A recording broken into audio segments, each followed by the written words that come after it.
النهارده بقى هعرفك على ماما. بجد؟ والله انا حكيت لها عنك كتير وهي اللي صممت تكلمك على فكره. يا رب يخليها لك يا رب. يا رب يا رحمه. بصي انا هعمل مكالمه جماعيه كده عشان اعرفكم على بعض وما تكونيش محرجه، وبعد كده بقى انتوا بقى ارغوا براحتكم يا ستي.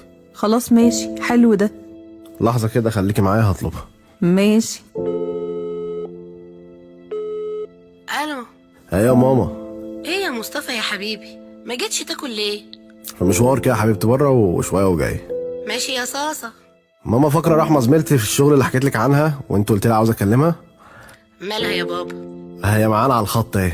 انا قلت لها ان هعرفكم على بعض وتتكلموا بقى. يعني هي معانا دلوقتي؟ يا طنط معاكم. ازيكوا؟ ازاي صحتك؟ اهلا وسهلا. ازيك يا رحمه؟ انتي عامله ايه؟ بخير والله يا طنط، الحمد لله. مصطفى واكل دماغي بيكي. الله الله الله يا ست الكل، انت بتسيحي ولا ايه؟ انا بقول كفايه كده. بس يا واد انت، بقولك ايه يا رحمه، انا هاخد رقمك من الواد ده واكلمك بعيد عنه عشان ده عيل غلس. طبعا يا طنط اللي تشوفيه. طبعا يا طنط، هو انا شفاف ما بينكم؟ ابعتلي الرقم يا مصطفى في رساله، وانا هقفل دلوقتي عشان اقوم اطفي على الاكل. ماشي يا طنط. مع السلامه. الله يسلمك، سلام. ولا هي ما بيتبلش في بقها فوله؟ حرام عليك، دي شكلها طيبة والله وبتحبك. بتحبني؟ دي بتعشقني. طبعا، مش ولد على بنتين. المهم يا بابا، انت هتعملي ايه دلوقتي؟ هنزل اجيب الولاد من الحضانة واجي. ماشي، وانا قربت اخلص العربيه اهو ومروح. ماشي يا بابا، خلي بالك من نفسك. ماشي حبيبتي، وانت كمان. يلا باي. مع السلامة. الو. الو. ازيك يا رحمه؟ انا مامة مصطفى.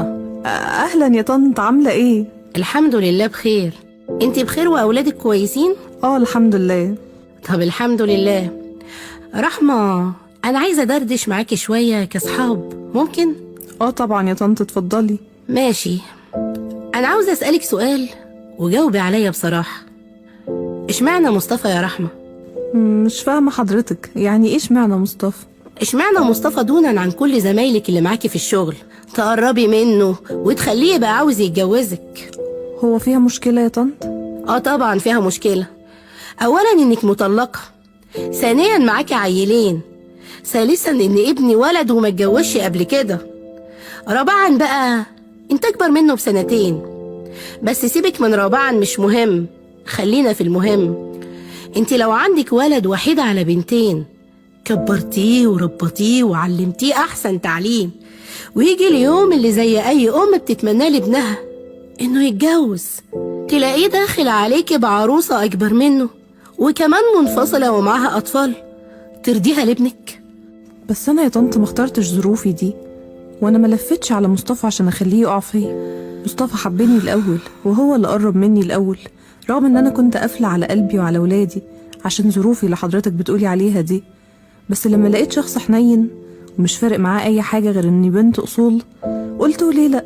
لا يا رحمه، انت لقيتيه شخص حلو، مش متجوز، شغال وما شاء الله جاهز وشقته جاهزه، ملوش تجارب نسائيه قبل كده، وسهل يقع بشويه كلام حنينين وطبطبه، فكان فرصه بالنسبه لك. فرصه؟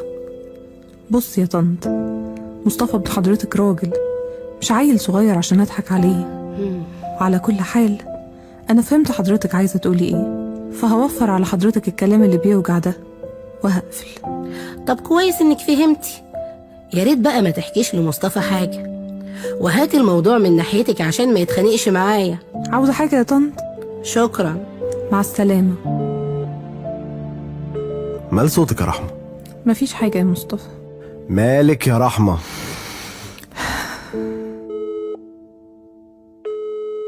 ايه يا ماما؟ ايوه يا مصطفى. ايه الكلام اللي بتقوله الرحمه ده؟ كنت عارفه ومتاكده والله ان هي هتحكي لك، ما اللي تكون عايزه تعمل عملتها دي عادي بالنسبه لها توقع بين ابنه وامه. عملت ايه يا اللي هي هتعملها وتوقع ما بيننا ليه اصلا؟ هو احنا مش اتكلمنا في القصه دي كذا مره واقنعتك وانت قلت لي انك عاوزه